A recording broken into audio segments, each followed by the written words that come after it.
ଜାତୀୟ ହୋ ଭାଷୀ ୟୁଥ୍ ମିଟ୍ ଉଦ୍ଯାପିତ।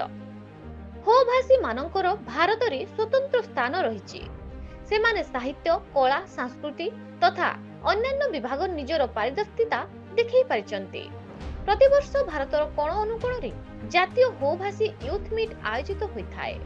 ଏହାର ମୁଖ୍ୟ ଉଦ୍ଦେଶ୍ୟ ହେଉଛି ହୋ ଭାଷୀ ଯୁବକମାନଙ୍କୁ ଏକତ୍ରିତ କରି ସେମାନଙ୍କର ଜ୍ଞାନ କୌଶଳ ଦେଖାଇବା, ସରକାରଙ୍କ ବିଭିନ୍ନ ଯୋଜନା ଓ ନୀତି ସମ୍ପର୍କରେ ଆଦିବାସୀମାନଙ୍କୁ ସଚେତନ କରିବା, ସମାଜର ଉନ୍ନତି ପାଇଁ ଚେଷ୍ଟା କରିବା, ସେମାନଙ୍କର ଲିପି, ସମ୍ପ୍ରଦାୟ, ସଂସ୍କୃତି ଏବଂ ଦର୍ଶନକୁ ପ୍ରସାର କରିବା, ଯୁବକମାନଙ୍କ ମଧ୍ୟରେ ଥିବା ସୃଜନଶୀଳତା ପରିପ୍ରକାଶ କରିବା ଓ ହୋ ଭାଷୀ ମାନଙ୍କ ମଧ୍ୟରେ ଧର୍ମ ବିଷୟରେ ଅବଗତ କରିବା ପ୍ରମୁଖ ଅଟେ।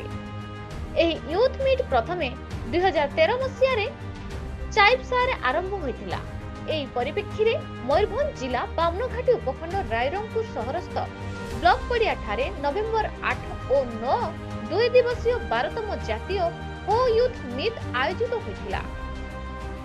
ଉଦ୍ଯାପନୀ ସମାବେଶରେ ସମ୍ମାନିତ ଅତିଥି ଭାବେ ହୋ ସଂସ୍କୃତି ଗବେଷକ ମୁକେଶ ବିରୁଆ, ସହ ସମ୍ପାଦକ ସ୍ତ୍ରୀ ଓ ଛାତ୍ର ବିଭାଗ ଭୁବନେଶ୍ୱର ଅନନ୍ତ ନାରାୟଣ ଲାଗୁରି, ସୁନ୍ଦରଗଡ଼ ମୁଖ୍ୟ ଜେଲର ଜୀବନ ସିଂ ଦାଦା, ଅଲ୍ ଇଣ୍ଡିଆ ହୋ ଭାଷା କାର୍ଯ୍ୟକାରୀ କମିଟି ସମ୍ପାଦକ ନାରାୟଣ କୁର୍ତି ଓ ପୋଲିସ ଅଫିସର ଡମ୍ବରଧର ହନହାଗା ପ୍ରମୁଖ ଯୋଗ ଦେଇଥିଲେ।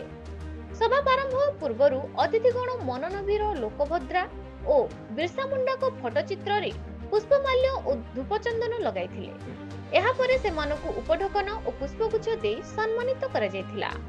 ଏହାପରେ ଅତିଥିଗଣ ହୋ ଭାଷୀ ମାନଙ୍କ ଶିକ୍ଷା, ସ୍ୱାସ୍ଥ୍ୟ, ସରକାରଙ୍କ ବିଭିନ୍ନ ଯୋଜନା ତଥା ଉନ୍ନତିକରଣ ଉପରେ ସୁନିଶ୍ଚିତ ବକ୍ତବ୍ୟ ପ୍ରଦାନ କରିଥିଲେ। ଏଥିସହିତ ରାଇରଙ୍ଗପୁର ବିଧାୟକ ଜଲେନ ନାୟକ ଯୋଗଦେଇ ହୋ ସମାଜ ଉପରେ ସାରଭର୍ଗବ୍ୟ ବକ୍ତବ୍ୟ ପ୍ରଦାନ କରିଥିଲେ। ଏହାପରେ ବିଭିନ୍ନ ଷ୍ଟଲ ପରିଦର୍ଶନ କରିଥିଲେ। ଏଥିରେ ହୋ ଛାତ୍ର ସଂଗଠନର ସଭାପତି ରବି ସାଏ, ଉପସଭାପତି ସୁନୀଲ ସୁଣ୍ଡି, ସମ୍ପାଦକ ଯୋଗେନ୍ଦ୍ର ହେମ୍ରମ, ବିଶାଲ ବାନାରା, ସହ ସମ୍ପାଦକ ବାପୁନ ବାର୍ଧା, ରୋହିତ ପିଙ୍ଗୁଆ, ମନୀଷା ପୂର୍ତ୍ତି, ସୀତାରାଣୀ ପୂର୍ତ୍ତି, ବିଜୟଲକ୍ଷ୍ମୀ ନାୟକ ତଥା କାର୍ଯ୍ୟକାରୀ ସଦସ୍ୟଗଣ କ୍ଷୀରୋଦ ହେମ୍ରମ, ରାହୁଲ ବାଗେ, ଯୋଗେଶ ହେମ୍ରମ ଓ ଜିତେନ୍ଦ୍ର ହାଁସଦାହ ପ୍ରମୁଖ ପରିଚାଳନାରେ ସହଯୋଗ କରିଥିଲେ।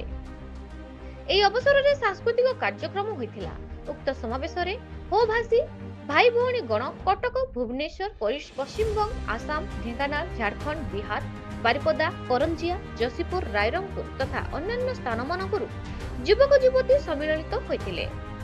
ମୟୂରଭଞ୍ଜରୁ ରାଇରଙ୍ଗପୁରରୁ ଶ୍ୟାମଳେନ୍ଦୁ ପରିଡ଼ାଙ୍କ ରିପୋର୍ଟ, ନ୍ୟୁଜ ଓଡ଼ିଶା ଟିଭି।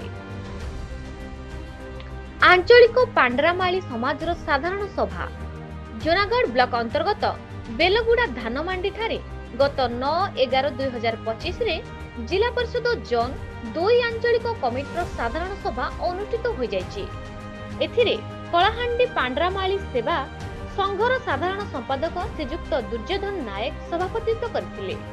ଏହି ସଭାରେ ମୁଖ୍ୟ ଅତିଥି ଭାବେ କୁଳପତି ଶ୍ରୀଯୁକ୍ତ ପ୍ରକାଶ ଚନ୍ଦ୍ର ବଣିଆ, ମୁଖ୍ୟ ବକ୍ତା ଭାବେ ଆଇନ ପରାମର୍ଶଦାତା ଶ୍ରୀଯୁକ୍ତ ଦୁର୍ଗା ପ୍ରସାଦ ନାୟକ, ବିଶିଷ୍ଟ ସମ୍ମାନିତ ଅତିଥି ଭାବେ ସଭାପତି ଶ୍ରୀଯୁକ୍ତ ଈଶ୍ୱର ପୂଜାରୀ, ପାଣ୍ଡରାମାଳି ଯୁବ ବାହିନୀ ସଭାପତି ଶ୍ରୀଯୁକ୍ତ ଭବାନୀ ଶଙ୍କର ବଣିଆ, ସମ୍ପାଦକ ଶ୍ରୀଯୁକ୍ତ ଲୋକେଶ ନାୟକ ଓ କାରିବିଲ ବଣିଆ ଏବଂ ସମ୍ମାନିତ ଅତିଥି ଭାବେ ଶ୍ରୀଯୁକ୍ତ ଅଜାମ୍ବିଲ ପୂଜାରୀ, ଶ୍ରୀଯୁକ୍ତ ବିଷ୍ଣୁ ପ୍ରସାଦ ନାୟକ, ଶ୍ରୀଯୁକ୍ତ ଧନୁର୍ଯ୍ୟ ମାଝୀ, ଶ୍ରୀଯୁକ୍ତ ଧର୍ମାନନ୍ଦ ନାୟକ, ଶ୍ରୀଯୁକ୍ତ ପୁରୁଷୋତ୍ତମ ନାୟକ, ଶ୍ରୀଯୁକ୍ତ ବିସ୍ମରଥୀ ନାୟକ, ଶ୍ରୀଯୁକ୍ତ ଧନେଶ୍ୱର ନାୟକ, ଶ୍ରୀଯୁକ୍ତ ବାଲ୍ମୀକି ନାୟକ, ଶ୍ରୀଯୁକ୍ତ ମୁକୁନ୍ଦ ଚନ୍ଦ୍ର ମାଝୀ, ଶ୍ରୀଯୁକ୍ତ ଡମ୍ବରୁଧର ମଶ୍ରା, ଶ୍ରୀଯୁକ୍ତ କାନ୍ତ ନାୟକ, ଶ୍ରୀଯୁକ୍ତ ଧବଳେଶ୍ୱର ବଣିଆ ଯୋଗଦାନ କରିଥିଲେ।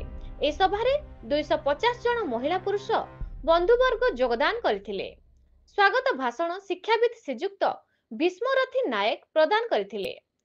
ଛାତ୍ରଛାତ୍ରୀ ମାନଙ୍କ ଦ୍ୱାରା ସ୍ୱାଗତ ସଙ୍ଗୀତ ପ୍ରଦାନ କରାଯାଇଥିଲା। ଏହି ସଭାରେ ଜନସ୍ତରୀୟ ଆଞ୍ଚଳିକ କମିଟି ଗଠନ କରାଯାଇଛି। ସଭାପତି ଭାବେ ଶ୍ରୀଯୁକ୍ତ ସୀତାକାନ୍ତ ନାୟକ, ସମ୍ପାଦକ ଭାବେ ଶ୍ରୀଯୁକ୍ତ ଋଷିମଣି ନାୟକ, ସହ ସମ୍ପାଦକ ଭାବେ ଶ୍ରୀଯୁକ୍ତ ଦୁଷ୍ମନ୍ତ କୁମାର ନାୟକ, କୋଷାଧ୍ୟକ୍ଷ ଭାବେ ଶ୍ରୀଯୁକ୍ତ ରାହାସ ବିହାରୀ ନାୟକ ସର୍ବସମ୍ମତି କ୍ରମେ ମନୋନୀତ କରାଯାଇଥିଲା। ଉପଦେଷ୍ଟା କମିଟି ମଧ୍ୟରୁ ଶ୍ରୀଯୁକ୍ତ ବିସ୍ମରଥୀ ନାୟକ, ଶ୍ରୀଯୁକ୍ତ ସତ୍ୟନାରାୟଣ ଚଲାନ, ଶ୍ରୀଯୁକ୍ତ କାବଲ୍ୟ ଚଲାନ, ଶ୍ରୀଯୁକ୍ତ ଭୁଜବଲ ନାୟକ, ଶ୍ରୀଯୁକ୍ତ ପୁରୁଷୋତ୍ତମ ନାୟକ, ଶ୍ରୀଯୁକ୍ତ କାନ୍ତ ନାୟକ, ଶ୍ରୀଯୁକ୍ତ ଶେଷଦେବ ମାଝୀ, ଶ୍ରୀଯୁକ୍ତ ଭବାନୀ ଶଙ୍କର ନାୟକ, ଶ୍ରୀଯୁକ୍ତ ମୁକୁନ୍ଦ ମାଝୀ, ଶ୍ରୀଯୁକ୍ତ ବିଦ୍ୟା ମଶ୍ରା ମନୋନୀତ ହୋଇଥିଲେ।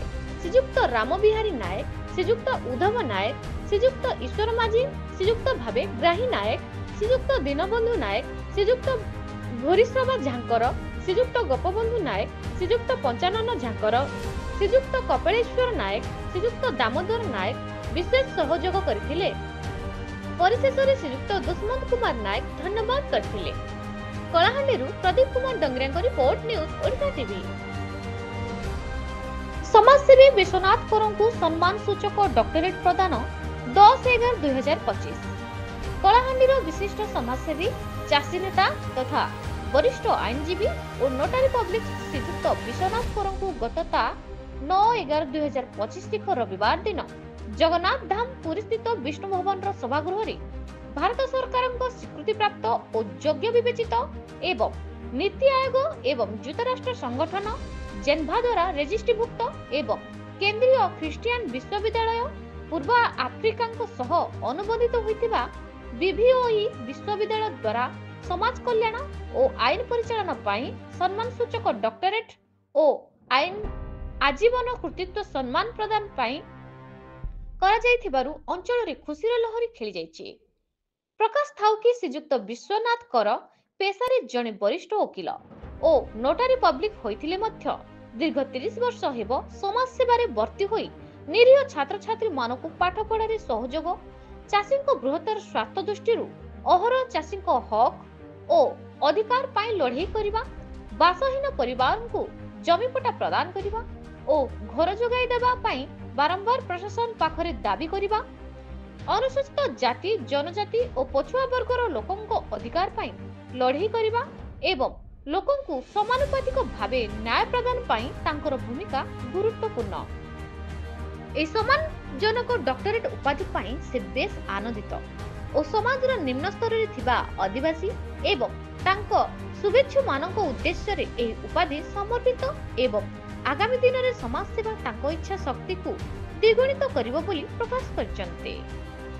କଳାହାଣ୍ଡି ଜିଲ୍ଲାରୁ ସାହିବ ଛତ୍ରିଆଙ୍କ ରିପୋର୍ଟ, ନ୍ୟୁଜ୍ ଓଡ଼ିଶା ଟିଭି।